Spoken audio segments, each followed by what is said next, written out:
Did you know that the average U.S. homeowner's home equity made up 45% of their total net worth? We're seeing rates of homelessness steadily increase. We're seeing shelters filling up. We're seeing folks struggling with massive amounts of debt as they try and pay their rent. We're seeing evictions rise. Time when America is becoming increasingly unaffordable. Inflation is taking hold. Rent prices are rising. There are only 250,000 affordable homes on the market right now. Those are homes that are affordable to families with an annual income of the average American family between $75,000 and $100,000. Recent surveys indicate that 74% of respondents believe the lack of affordable homes is a significant problem, showing widespread and deep concern. But what caused such a crisis? Before moving to the roots of the problem, let's find out more about housing unaffordability. The best way to describe the size of the issue is a historical comparison. Take a look at this chart. The most expensive year to buy a home when adjusted for inflation was 2022, with an average home price of $552,600. This was mainly driven by the pandemic, which caused prices to soar as people relocated. Of course, that's only the surface. Conversely, 1963 had the lowest home prices on record, with an average house price of just $19,600, which would be around $195,000 in 2023 dollars. So, three main events had the biggest impact on the housing market in America. The 1873 stock market crisis, also known as the Panic of 1873, began in the United States but had worldwide consequences, causing a widespread economic downturn and financial instability. It was driven by speculative railroad expansion, which resulted in excessive investment and subsequent decline in railroad securities. The economic turmoil of the time was further exacerbated by full-scale bank collapses. Several highly established banks collapsed, including the notable Jay Cooke & Company, which fell due to overinvestment in railroad stocks and securities. This collapse led to widespread societal panic, a swarm of bank runs, and multiple bank collapses nationwide. The Panic of 1873 indirectly, but significantly affected the U.S. housing market. The Great Depression. In 1929, the crash of Wall Street triggered the Great Depression, causing property prices to plummet by up to 67%. The once booming real estate market, like Manhattan in New York, lost over half its value by 1933. The repercussions lasted until 1960, when prices finally recovered. After the Depression, the real estate market remained stable until 1974, when the stock market hit another low, leading to a surge in inflation and nearly doubling the cost of new homes. Over the next 2 decades, home prices continued to soar due to loose regulations and increased credit options. However, the market faced significant issues, including a savings and loan crisis which caused interest rates to rise. And new home construction has dropped to its lowest since World War II, keeping housing prices flat until the end of 1997. And of course, the 2008 housing bubble. In the early 2000s, the U.S. and the world experienced a housing bubble, skyrocketing mortgage fraud, and an early recession. The mortgage denial rate halved between 1997 and 2003, but from 2004 to 2006, the Federal Reserve hiked rates from 1.25% to 5.25%, causing loan repayments to surge by 60%. Real estate crashed in 2007, leading to mass foreclosures and bankruptcies. The global stock market faced volatility, and the 2008 housing market crash is considered one of the biggest economic declines since the Great Crash of 1929, still affecting the economy today. If you have noticed, one thing is common in all three events. Housing markets collapsed, causing the prices to go down, unlike what we see today. As mentioned, one of the reasons is the pandemic. The study found that in more than 40% of the metro areas, the robust bootstrap-based bubble testing procedure implies that house prices have evolved explosively during the pandemic. You see, the pandemic, once a catalyst for remote work and migration to less crowded areas, has unleashed a new crisis. As remote work became the norm, city dwellers fled cramped apartments.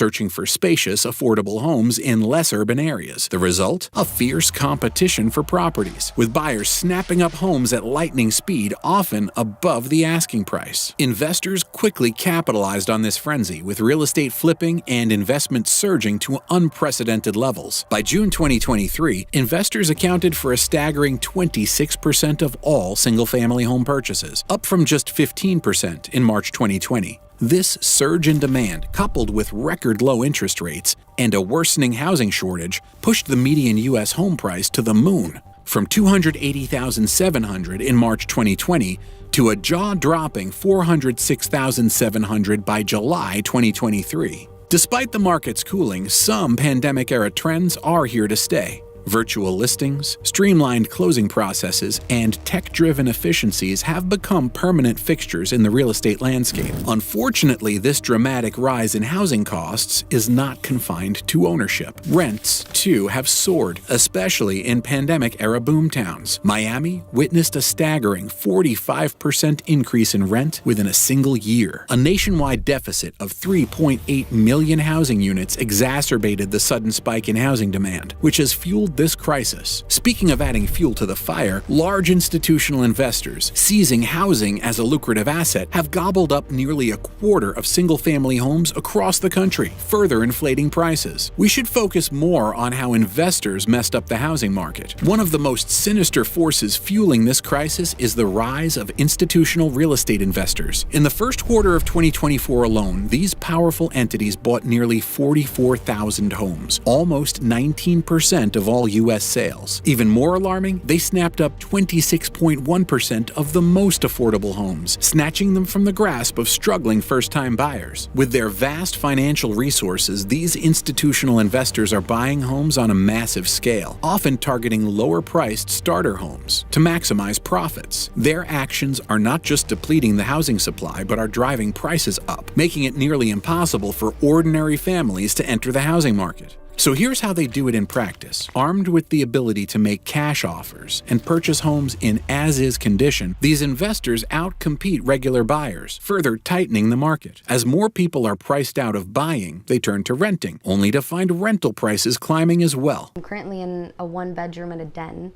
and the den isn't that big, and that's where my baby sleeps.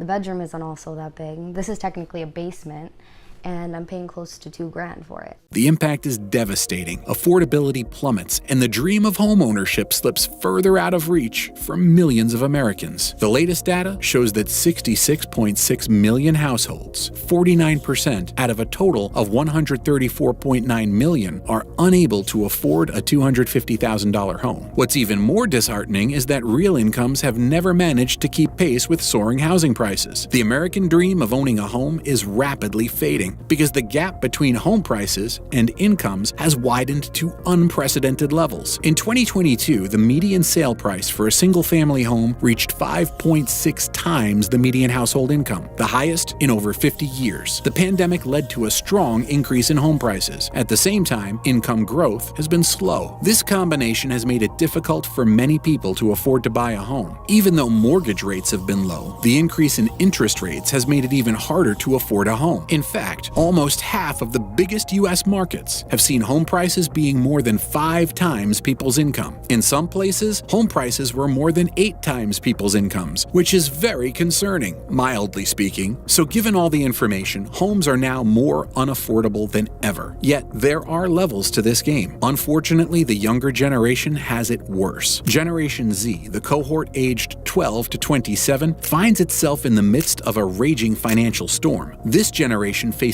tough economic challenges. Despite being more educated and earning higher incomes than previous generations, they are struggling with increasing living costs. Housing expenses have gone up by 31%, while car and health insurance costs have more than doubled and surged by 46% respectively. Their income has only increased by 26%, lagging far behind the rising costs. Here's the problem. Millennials, who once lamented their economic hardships, have unwittingly worsened the situation for for Gen Z. Millennials have benefited from very low mortgage rates, which allowed them to buy homes in large numbers during the pandemic. They were able to secure affordable housing for the long term. However, this increase in home ownership has caused problems with the housing market. As a result, Gen Z is now facing the harsh reality of rapidly increasing home prices and high interest rates. Unlike millennials, who were able to buy homes at very low rates, Gen Z will have to deal with both expensive homes and high mortgage rates, making it difficult for them to own their own homes. As the housing market continues to be unaffordable, there is likely to be tension between millennials, who are benefiting from low mortgage rates, and Gen Z, who are paying high rents, leading to potential conflict between the two generations. Despite all the obstacles, here is what you can do to afford a house. Yes, there is still hope for house hunters, though in a challenging real estate market dominated by corporate investors, the battle for homeownership is intense. To stand out, consider sweetening your offer with cash-like financing options. Don't forget about larger down payments and speedy pre-approval. Lighten the burden on sellers by reducing contingencies and being flexible with timelines. If your dream location seems out of reach, broaden your search to more affordable areas where you can start building equity. Rethink your living arrangements. Consider condos, townhomes, or shared home ownership with friends or family members. For a quicker entry into the market, explore the option of purchasing a multifamily property and renting out a portion to cover your mortgage. So the reality is harsh. Homes now are more unaffordable than ever. There is little to no hope that the situation will change in the coming future. But by embracing these bold strategies, you can navigate the cutthroat real estate landscape